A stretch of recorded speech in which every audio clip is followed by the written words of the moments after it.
did not tolerate the dissent.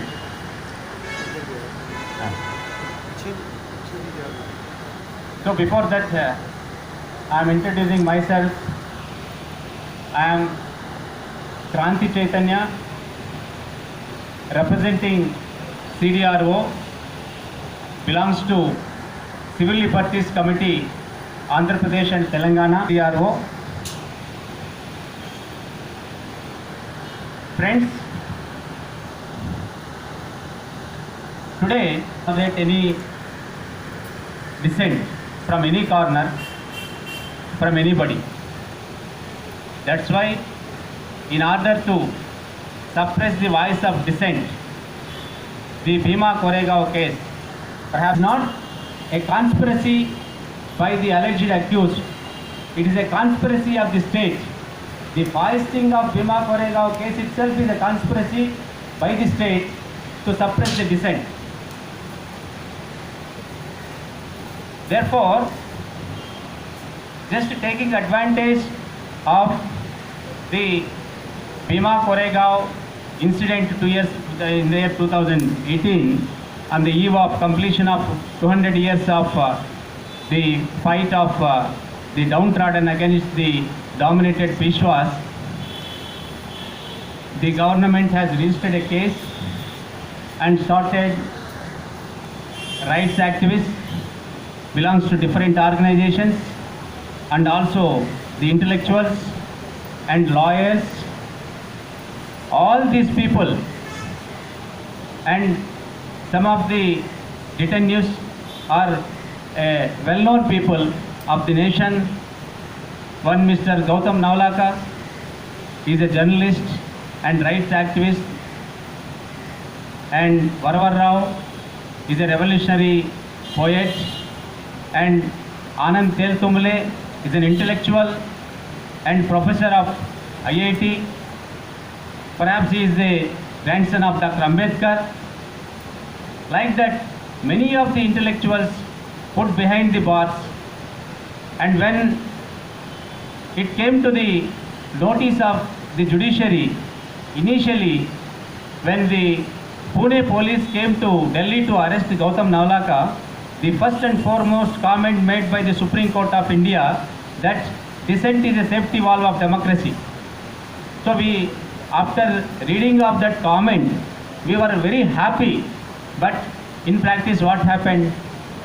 Though it is commented by the Supreme Court, Justice Chandrachud, in the arrest event, his voice became a minority and majority is decided against that. So that's why, after, in the name of UAPA, after the amendments made to the UAPA in the year 2016 and 2000, of all victims in Bhima Koregaon case. This is totally injustice and anti-constitutional. They are not belonging to any political party. They are working for the downtrodden in intellectual arena. They are criticizing the policies of government, union government, and ruling BJP, RSS. That's all. Firstly, they arrested these intellectuals, journalists, in the name of inciting violence in Bhima Koregaon celebration. I believe that you all aware of that Bhima Koregaon celebration. Baba Sahib Dr. Ambedkar initiated. This is victory of Dalits in British regime. Magar regiment defeated the Peshwa government, which is Brahminical forces. So they, Dalit people belongs to Maharashtra. they are celebrating every year. So 200th year celebration was done by Dalit activists. These people are not associated with this celebration at all. They have not participated in the Bhima Goregaon celebration. But NIA, first Pune police have arrested them, then NIA intervened in this, booked case under UAPA. Now they are in jail without any basic liberty. They are suffering a lot.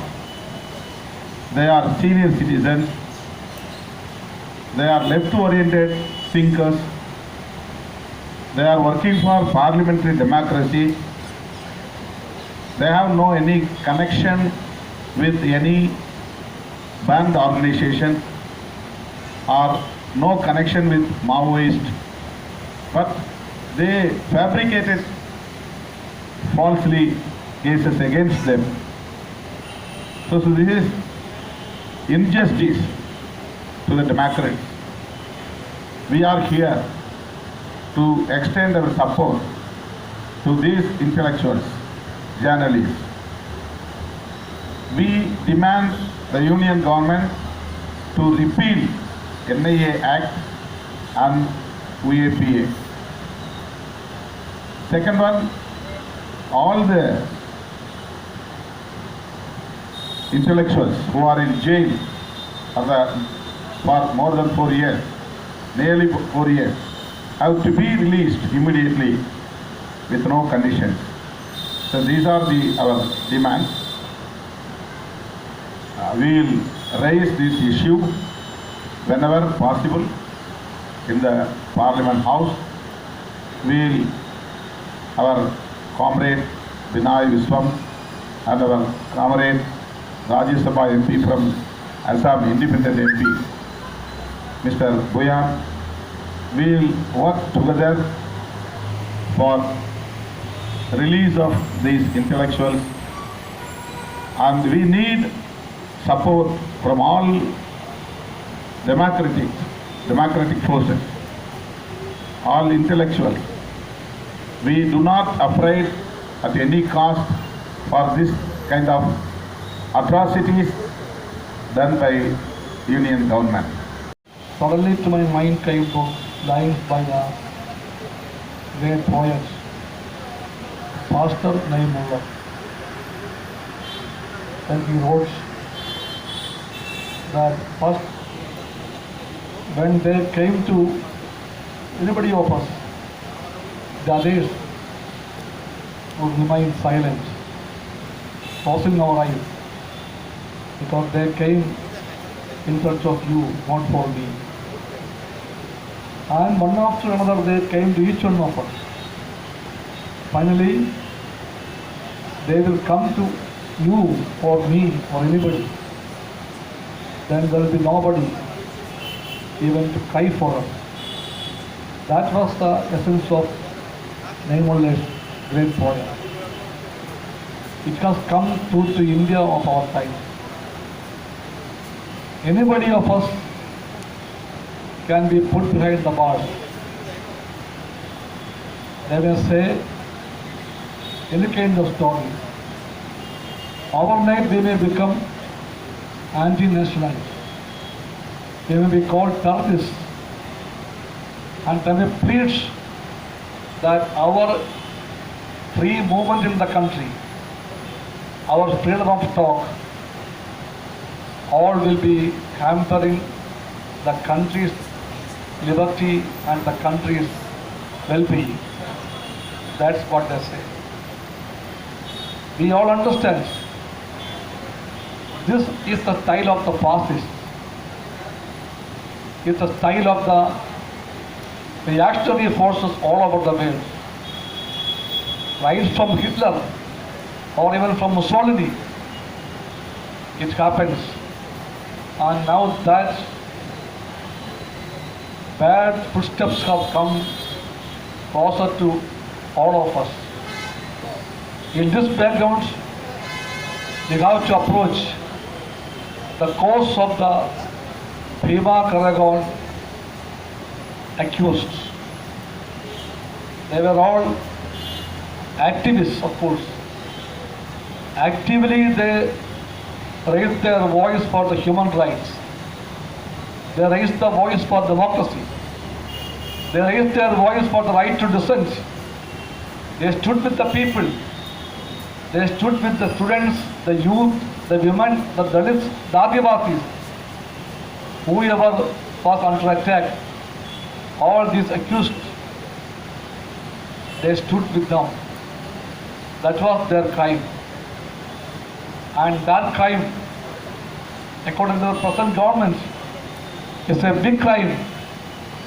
And they imposed all kinds of draconian laws against them, and they were put behind bars almost 4 years back. In the dark cells of the prisons, we know Father Stan Swami preached his last. Stan Swami's name is a name of great inspiration for all of us, not only now. Before that even, he was a Christian priest, but was a fighter too. And that fighter bravely stood for the rights of the Dalits and oppressed in the tribal areas. And that old man, he was booked in this case and put behind the bars. He was pretty old. His health was weak. And when he was in a bad condition physically, his health conditions even was not allow him to catch hold of a glass full of water to drink. And then he made an appeal to the authorities of the jail for a straw. That was denied. Giving a straw for a deceased person, a man with ill health, a lot of problems of the ailments, he was denied a straw to drink his water. And then the High Court had to come for his rescue. And finally, after so many waiting, he got that permission to have a straw. It was too late then, and he became a martyr. I believe that in the beginning of this meeting, we all should pray our dedication and respect to the great name of Father Stan Swami, a priest with a difference, and we'll do it. And in this document, rightly it was mentioned the words of renowned jurists are there, and so many people who are well known to the country are there in this case. Their life is in danger. Their health is in danger. So they have to be saved. That's why we raised the slogan. And that's a demand of the people of India. And that demands are quite simple. And last part of the statement, you can read it. The one is immediate release of all the accused of the Bhima Koregaon case. Number 2, repeal of the NIA Act and disbandment of the agency as it goes against the ethos of federal nature of this country. These are the basic points on which we all have come here, and we believe that based on these points, we have to make a broader unity. A broader unity to fight for this cause. And this cause is the greatest cause of the democratic India. This is the cause for which the philosophy of the Constitution is built up. For that reason we are here, and we believe that the fight has two edges or arenas to fight. One is inside the parliamentary forum. Two, and the most important is the people's society, that also has become a more important forum for struggle.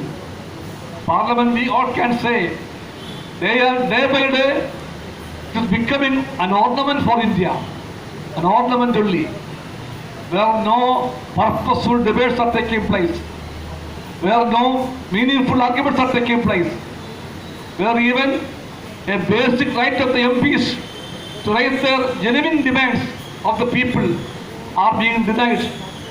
In that way, the biggest democracy in the world is becoming an ornamented thing in the hands of the government. So Parliament alone cannot solve the problems of today's India. But the people, they are mighty, they are powerful, and we pledge before you that we, the members of Parliament, will join our hands with you people, because we know that we are the people's representatives, not the representatives of the government or anybody else, but of the people. So those people whom we represent, they are now under great attack, and it's our duty to be with our people, and we assure you that we will be with you in this struggle. With these words, I conclude. We march forward, we fight forward, and we will win. Thank you, friends and comrades. Great.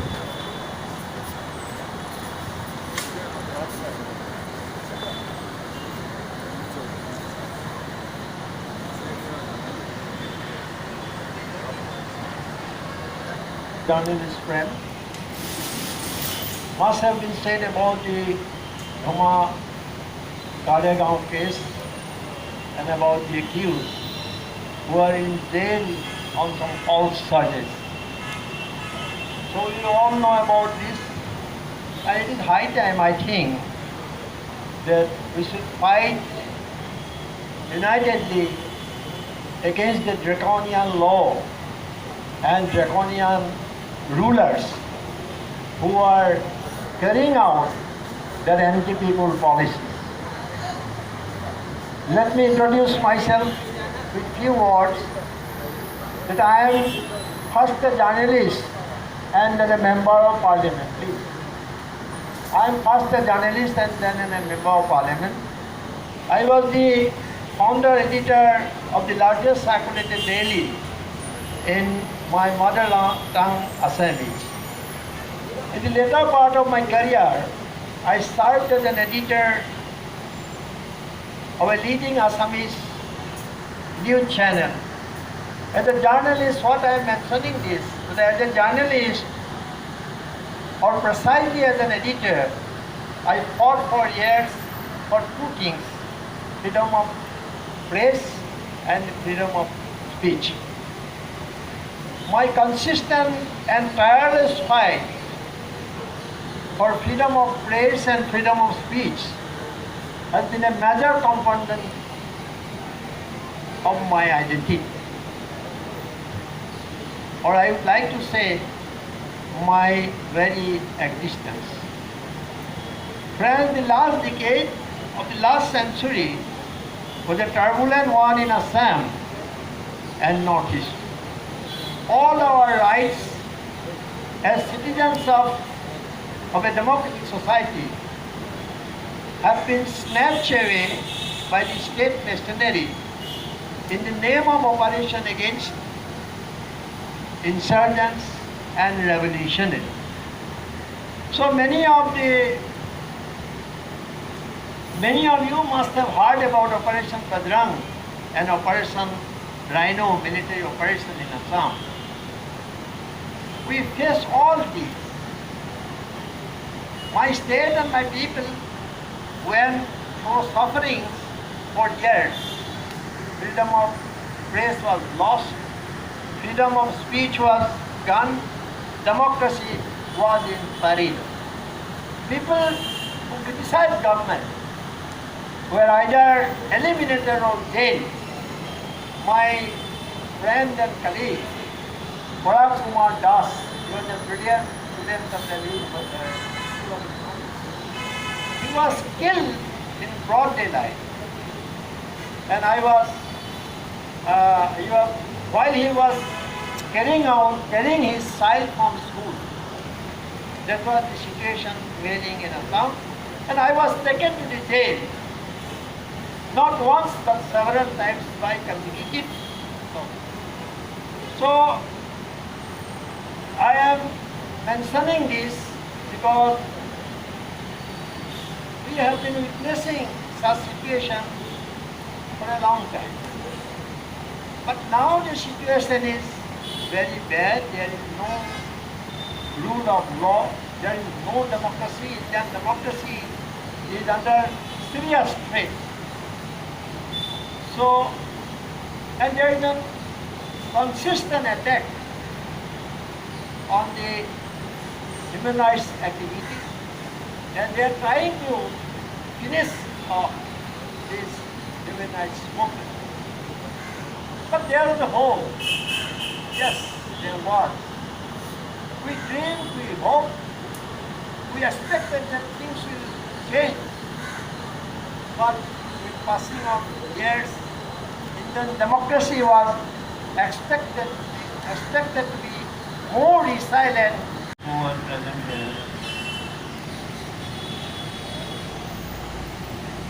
This is the beginning of a campaign by the Cdro to get the Bhima Koregaon people released from jail